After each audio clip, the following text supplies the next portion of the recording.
최근 우리 사회는요, 힘 있는 사람들이 그 힘을 가지고 횡포를 부리는 거에 대해서 사회적으로 여러 가지 고발하는 것들을 우리가 볼 수 있었습니다. 소위 말해서 갑질이라는 이 문화가 우리 사회에 팽배하는 것을 우리는 보고 있습니다. 그만큼 사람들이 힘의 논리에 따라 살아갑니다. 또 사람을 무시하는 것이 이 땅의 문화 속에 자리 잡고 있는 그런 사람들의 모습입니다. 왜 이런 갑질의 문화가 사람들의 삶에 뿌리 깊게 내려와 있을까요? 지지난주에 우리는 본 게 하나 있습니다. 갑질의 아이콘이라고 하는 그 집안의 그 한 사람의 죽음. 대형 항공사 사장이 갑자기 죽는 사건이 벌어졌습니다. 땅콩 회항 사건으로부터 시작해서요, 집안에 있는 어쩌면 그 각자 식구들이 다 그렇게 갑질로 사회에 무리를 일으키는지 우리는 눈으로 똑똑히 봤습니다. 그것 때문에 카메라 앞에 가족이 다 서야 됐죠. 카메라 앞에서 고개를 숙이면서 무리를 일으켜서 죄송합니다, 이렇게 말들을 일가족이 다 했어요. 그런 바람에 이게 이제 사회적인 이슈가 되었고, 주주총회에서 이사직을 박탈당했습니다. 이 사람. 그리고 회장직만 유지하게 되었죠. 그런 여러 가지 스트레스인지 뭔지 어쨌든 폐질환을 앓고 있었는데, 그 폐질환을 치료하러 미국에 갔다가 미국에서 상태가 악화되어서 갑자기 사망했다는 소식을 듣게 되었습니다. 왜 그렇게 살았을까요? 아마 자신이 가진 부를 계속 유지하고 싶었겠죠. 또 그것만 있으면 될 거라고 생각했겠죠. 그러니까 오로지 그런 삶을 향해서 힘을 쏟았겠죠. 근데 여러분, 죽음 앞에서는 아무 소용없지 않습니까? 죽음 앞에서 회장직이 무엇이며, 대형 항공사는 뭐고, 또 주식은 뭐고, 돈은 도대체 뭡니까? 죽음 앞에서는 아무 소용이 없습니다. 근데 왜 그런 삶을 살까요? 왜 그렇죠? 마치 그것을 영원히 누릴 것처럼 착각을 하는 거죠. 그게 있으면 자신의 미래가 보장될 것처럼, 자신의 미래가 더 행복할 것처럼 생각하는 거죠. 그러니까 그렇게 사회적인 이슈가 되고 욕을 먹어도 거기에 집착하면 사는 겁니다. 문제는 이겁니다. 이게 그 가족만의 이야기냐는 거죠. 그 사람만의 이야기일까요? 우리에게는 그런 모습이 없습니까? 예수님을 믿는다고 그러는데 여전히 한쪽에는 다른 쥐고 있는 거, 놓지 못하는 거, 집착하는 거. 우리에게 그런 모습이 없어요. 많은 사람들이요, 부질없는 것을 붙잡고 삽니다. 부질없는 거. 뭘 말하느냐? 그게 마치 자기를 보장해 줄 거죠. 그게 있어야 미래가 편안하게 살아갈 것처럼, 마치 그거를 꼭 붙잡고 살아가는 사람들이 있다는 거예요. 분명한 거 이겁니다. 이 세상에 속한 그 어떤 것도 우리의 미래를 보장해 주지 못합니다. 수많은 물질이 생명을 보장해 주던가요? 그 권력이 미래를 책임져 주던가요? 결코 그렇지 않아요. 그래서 이 땅에 속한 것들은요, 그 어떤 것도 우리의 믿음의 대상이 될 수가 없습니다. 그리고 오늘은 베다니에 살고 있는 나사로가 죽었고 또 그 나사로를 살리는 본문입니다. 나사로가 죽은 지 며칠 만에 예수님께서 베다니에 오셨습니까? 나흘 만에 오셨습니다. 나흘 만에 오셔서 예수님께서는 그 베다니에서 나사로의 동생인 마르다와 마리아를 만났고요. 또 나사로의 죽음을 애도하러 또 위로하러 온 많은 유대인들을 만났습니다. 나사로의 죽음 앞에 선 이들, 마리아를 포함해서 이 유대인까지, 이들은 겉으로 보기에 영원한 하나님의 구원을 믿는 자처럼 보입니다. 그러나 실상은 예수님과 대화하는 거 보면, 행동하는 거 보면 전혀 예수님을 믿지 않는 불신자와 동일했다는 사실입니다. 이런 이들을 향해서 예수님이 어떤 반응을 나타내는지 보십시오. 33절 한번 가보세요. 우리 33절부터 35절까지 같이 한 목소리 읽겠습니다. 시작. 예수께서 그가 우는 것과 또 함께 온 유대인들이 우는 것을 보시고 심령에 비통히 여기시고 불쌍히 여기사 이르시되 그를 어디에 두었느냐 이르시되 주여 와서 보옵소서 하니 예수께서 눈물을 흘리시더라. 예수님이 두 가지 반응을 하는데요. 하나는 비통히 여기셨고 하나는 불쌍히 여기셨습니다. 여기서 비통히 여겼다는 것은요, 분노하셨다는 뜻입니다. 예수님은 분노하셨어요. 그리고 불쌍히 여기셔서 눈물을 흘리셨습니다. 예수님은 무엇에 대해서 분노하시고 무엇에 대해서 눈물을 흘리셨을까요? 예수님의 분노는 다른 게 아닙니다.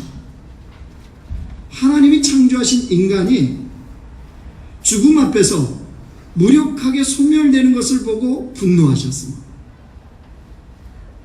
예수님의 슬픔은 그렇게 사랑했지만 사랑하는 사람을 죽음 앞에서 떠나보내야 되는, 그러면서도 아무것도 할 수 없는 인간의 연약함을 보시고 예수님은 불쌍히 여기시고 우신 것입니다. 여러분, 여기서 우리는 뭘 봐야 될까요? 예수님께서 우리가 처한 상황에 대해서 외면하시는 분이 아니세요. 외면하지 않으세요. 예수님은 우리의 상황을 깊이 있게 공감해 주십니다. 눈물로 위로해 주십니다. 내가 당하는 어려움들, 고난 속에서 주님은 찾아오셔서 깊이 공감하시고 그 슬픔에 대해서 함께 울어주시면서 주님은 격려하시는 분이십니다. 그냥 내버려 두시는 분이 아니에요. 그런 예수님이 지금 나사로의 무덤 앞에 섰습니다. 즉 나사로의 죽음 앞에 섰죠. 죽음 앞에 서신 예수님이 뭐라고 그랬어요?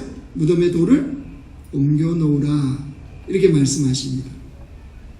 그러자 그 예수님의 말씀을 들었던 마르다가 이렇게 말합니다. 39절 가보세요. 예수께서 이르시되 돌을 옮겨 놓으라 하시니 그 죽은 자의 누이 마르다가 이르되 주여 죽은 지가 나흘이 되었음에 벌써 냄새가 나나이다. 무슨 말인가요? 마르다는 예수님, 모든 게 끝났습니다. 부질없어요. 무덤에 돌을 옮기셔봐야 아무런 소용없습니다. 왜요? 나사로가 이미 썩고 있습니다. 이 이야기예요. 유대인들이요, 3일 동안 무덤을 지키면서 장사를 지내는 이유가 있습니다. 장례를 치르는. 유대인들의 생각 속에는 그 생각을 갖고 있어요. 사람이 죽으면 그 육체 주변을 3일 동안 떠돈다는 거예요. 그래서 어떻게 하든지 그 육체에 들어가려고요. 3일이 지나면 얼굴에 이제 안색이 바뀌고 몸이 썩기 시작하면 영혼도 포기하고 떠난다는 거예요. 그러니까 3일 장례를 하는 겁니다. 근데 지금 예수님이 도착해서 무덤에 돌을 옮겨 놓으라고 하는 이때는 3일이 지나고 며칠째예요? 벌써 나흘째예요. 그러니까 이 마르다의 이 반응은 어쩌면 당연한 거겠죠. 소용없습니다. 이미 썩었습니다. 아니, 그 영혼이 돌아올 수가 없습니다. 이렇게 말하는 것과 동일한 거죠. 마르다의 비탄, 절망이 보이십니까? 근데 그런 마르다를 향해서 예수님이 뭐라고 그러셨어요? 40절 보세요. 40절 같이 읽어요. 시작. 예수께서 이르시되 내 말이 내가 믿으면 하나님의 영광을 보리라 하지 아니하였느냐 하시니. 그러고 돌아오고 예수님 뭐래? 내가 믿으면, 예수님을 믿으면 뭘 본대요? 하나님의 영광을 본대요. 하나님의 영광을. 여러분, 눈에 보이는 현실은 썩고 있다니까요. 그래서 살아난 사람이 없다니까요. 한 번도 인류 역사상 그렇게 살아난 사람이 없었어요. 그런데 내가 믿으면 하나님의 영광을 보리라 이렇게 말씀하시는 예수님은 도대체 누구세요? 도대체 어떤 분이십니까? 그 철저하게 절망하고 낙심하고 비탄에 빠질 수밖에 없는 이 상황에서도 내가 믿으면 하나님의 영광을 보리라 이 말씀하시는 그분은 도대체 무엇 때문에 이렇게 말씀하실 수가 있습니까? 여러분, 25절 26절이 그 핵심입니다. 25절 26절 보세요. 자, 같이 읽어요. 시작. 예수께서 이르시되 나는 부활이요 생명이니 나를 믿는 자는 죽어도 살겠고 무릇 살아서 나를 믿는 자는 영원히 죽지 아니하리니 이것을 내가 믿느냐. 이 말씀은 이겁니다. 두 개를 쪼개면 이거예요. 나는 부활이다. 그리고 나를 믿는 자는 죽어도 산다. 이 말씀이에요. 또 하나, 나는 생명이다. 그러므로 살아서 나를 믿는 자는 영원히 죽지 않는다. 이 말씀이에요. 그러니까 이 예수님의 말씀은요, 죽음을 깨뜨리고 영원한 부활, 영원한 생명이 되신 분이라는 거야. 누가요? 예수님이. 예수님은 영원한 부활과 영원한 생명이 되신 주님이십니다. 이 말은 예수님은 영원한 생명이시기 때문에 그 예수님을 믿는 자는 영원히 살 수 있습니다. 그리고 또한 영원히 책임져 주십니다. 누가요? 그 예수님이요. 그러니까 오늘 설교의 핵심은 이겁니다. 이제 졸다가도 갑자기 들으시면 돼요. 오늘 설교의 핵심은 예수님은 영원한 부활이세요. 예수님은 영원한 생명이세요. 그러니까 이 영원한 부활과 영원한 생명을 믿는 주의 백성들은 내가 믿으면 죽음조차도 새로운 시작점이 됩니다. 인생의 죽음조차도 새로운 시작점이 돼요. 삶의 비탄과 절망조차도 새로운 소망의 시작점이 돼요. 뭐 하는 자에게요? 영원한 부활과 영원한 생명 되신 예수님을 내가 믿으면 뭐 하라고 그랬어요? 하나님의 영광을 본다고 그랬잖아요. 도대체 무슨 영광이요? 그 상황에서도 새로운 시작점이 되고 새로운 소망의 출발점이 되는 이 하나님의 영광을 본다는 거예요. 여러분, 우리가 왜 구원자 예수님을 믿습니까? 구원자 예수님을 우리가 왜 믿죠? 예수님만이 부활이고 생명이기 때문입니다. 예수님만이 영원한 부활이고 영원한 생명이기 때문입니다.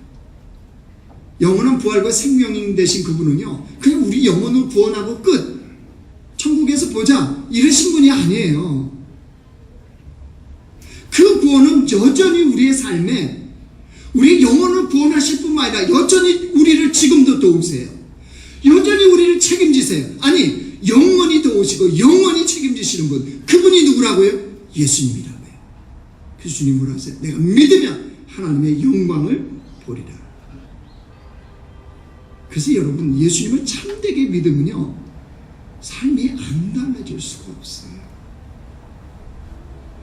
예수님을 참되게 믿으면 안 달라질 수가 없다니까요.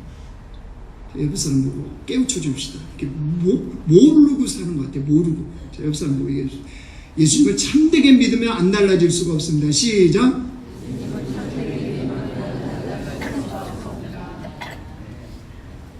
그 말은 무슨 말인지 알죠? 안 달라졌다는 건 무슨 말인지 제가 말씀 안 드려도 알겠죠? 아, 예수 믿었는데 어쩜 저렇게 안 달라지지? 30년, 40년 믿었다는데 어쩜 저렇게 안 달라지지? 참되게 안 믿은 거죠.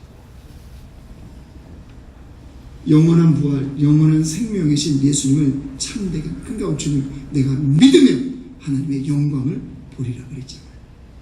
그럼 사도 바울 그랬어요. 예수님 믿은 후에 사도 바울은 만사형통의 삶이 펼쳐진 게 아닙니다.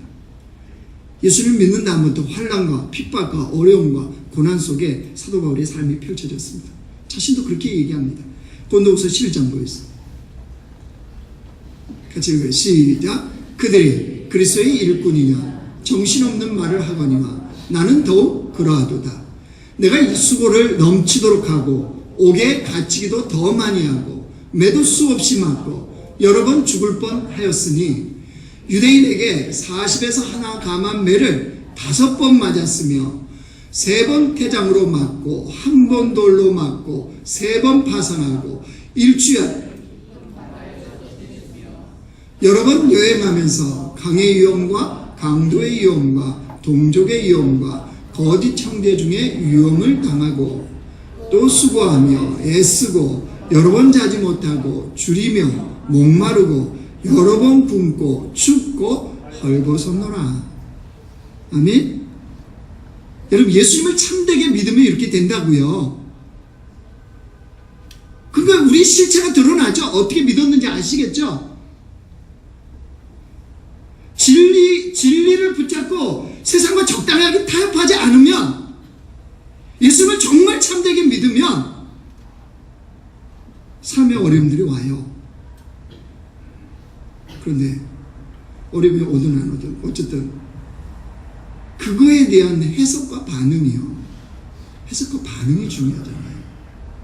아무리 수천 억이 있어도 그 속에서 내가 그 삶을 지옥이라고 해석하면 지옥된 삶인 거고 내가 단돈 10원이 없어도 그 삶을 천국이라 해석하면 천국을 누릴 수 있잖아요.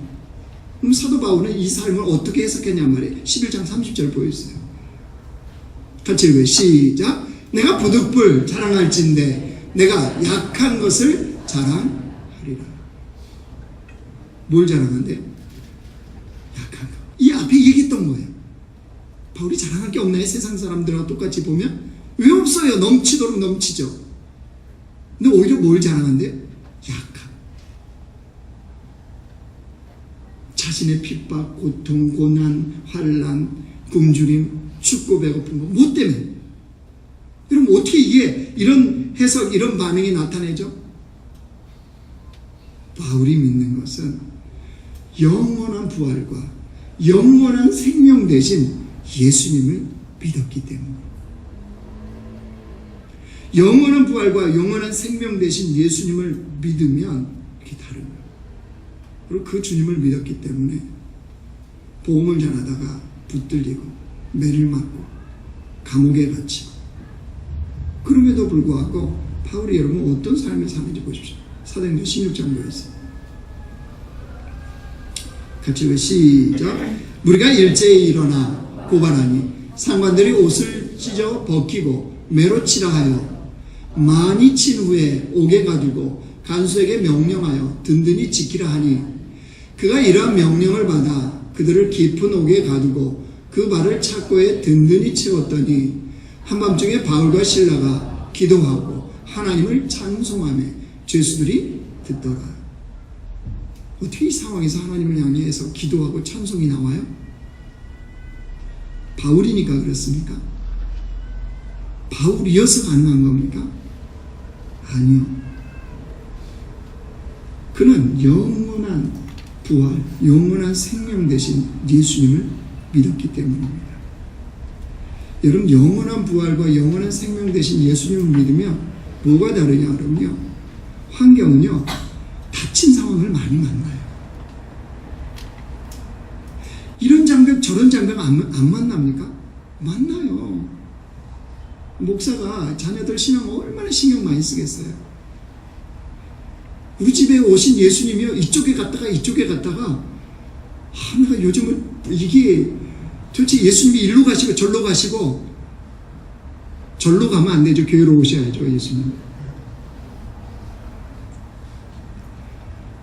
우리 집에 오신 예수님 머리 기신 분이었다가 짧은 분이셨다가 이게 요즘 그래요.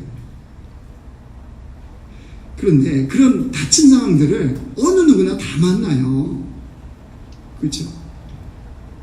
환경의 다침, 상황의 다침들이 있단 말이에요. 누구는 질병으로 상황이 닥친 상황이 올 수도 있고, 어떤 사람은 물질 때문에 그렇고, 어떤 사람은 문제 때문에 환경이 닥친 상황을 만날 수가 있어요. 그런데 영원한 부활과 영원한 생명 되신 예수님을 믿는 자는 환경이 닥친 그때에도 주님을 향해서는 마음을 활짝 여는 사람입니다.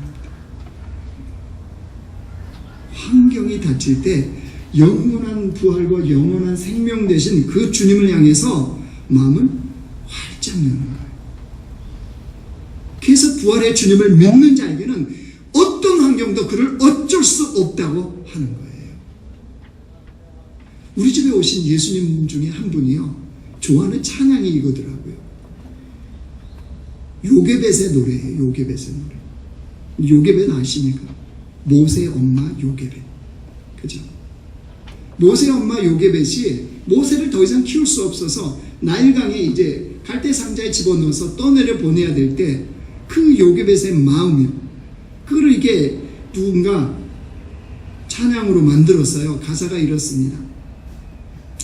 작은 갈대 상자, 물이 새지 않도록 역청과 나무진을 칠하네. 어떤 마음이었을까 그녀의 두 눈에 눈물이 흘러 동그란 눈으로 엄마를 보고 있는 아이와 입맞추고. 중간 생략. 핵심은 이거예요. 제 귀에 들렸던 핵심의 가사는 이겁니다. 너의 삶의 참 주인, 너의 참 부모이신 하나님, 그분의 손에 너의 삶을 맡긴다. 너의 삶의 참 주인, 너를 이끄시는 주 하나님, 그 손에 너의 삶을 드린다. 요게벳의 삶에 닥친 상황이 뭡니까? 노예 신분이라는 어쩔 수 없는 노예 신분으로 살아야 되고, 아들이 태어나면 애굽의 왕이 다 죽이라고 했던 이 상황, 닥친 상황이지. 아이가 더 이상 커서 집안에서 숨길 수 없는 이 상황, 닥친 상황이지. 이 모든 닥친 상황에서 그 요게벳이 갈대 상자에 아이 모세를 집어넣고 나일강에 또 내려버렸을 때 요게벳은 주님을 향하여 열린 마음.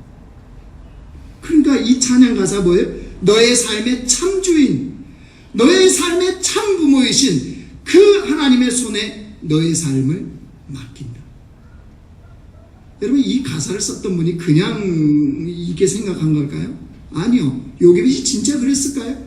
히브리서 기자는 이렇게 기록합니다. 히브리서 11장 23절 보였어요. 같이 읽어요. 시작. 믿음으로 모세가 낳았을 때 그 부모가 아름다운 아이를 보고 석 달 동안 숨겨 왕의 명령을 무서워하지 아니하였어요. 무엇으로 했다고요? 믿음으로 아이를 숨겼고 믿음으로 나일강에 갈대 상자로 떠내려 보냈다는 거죠. 부활을 믿는 주의 백성들은요, 그래서 그럼에도 불구하고 닥친 상황이 새로운 소망의 시작점이라는 거예요. 죽음조차도 새로운 시작점이 될 수 있다는 거예요. 여러분, 그게 영원한 부활, 영원한 생명 되신 예수님을 믿는 거예요. 그냥 무슨 종교 중에 하나를 믿는 게 여러분 신앙생활하는 게 아닙니다. 예수님만이 참 부활이시오, 예수님만이 참 생명이세요. 그 예수를 믿는 자, 내가 믿으면 하나님의 영광을 보리라. 죽어가는 썩어가는 시체에서도 하나님의 영광을 보리라. 네 삶에 다 다치고 실패하고 낙심하고 좌절하고 아무런 소망이 없는 것 같은 그 상황에도 영원한 부활과 영원한 생명의 영광을 보리라. 주님의 말씀입니다. 여러분, 그게 부활을 믿는 신앙이에요. 부활은 나 죽으면 부활해, 이 정도가 아닙니다. 여러분, 나 죽으면 천국 가, 이 정도가 아니에요. 지금 이곳에, 지금 내 삶에 나사로가 죽은 것 같은 같은, 무덤 속에 갇힌 것 같은, 썩어가는 그 아무런 소망 없는 현실 속에서도 내가 믿으면, 영원한 부활과 영원한 생명 되신 예수를 내가 믿으면 하나님의 영광을 본다는 거예요. 이게 부활을 믿는 주의 백성들의 부활의 능력된 삶입니다. 사랑하는 성도 여러분, 말씀을 정리하겠습니다. 오늘 부활주일에 우리 죄를 대속하기 위해서 예수님이 십자가를 지셨고 죽으셨고 그 죽음을 이기고 주님은 부활하셨습니다. 이게 부활주일이에요. 영원한 부활, 영원한 생명이신 예수님을 우리가 참되게 믿는 자들이 됩시다. 영원한 부활, 영원한 생명이신 예수님을 온전하게 바라보는 자들이 됩시다. 영원한 부활, 영원한 생명 되신 예수님께 우리의 마음을 활짝 여십시다. 다른 곳이 아니에요. 주님을 향해서 마음을 활짝 여시다. 그때 우리 삶의 모든 낙심, 좌절은 새로운 소망의 시작점이 되어집니다.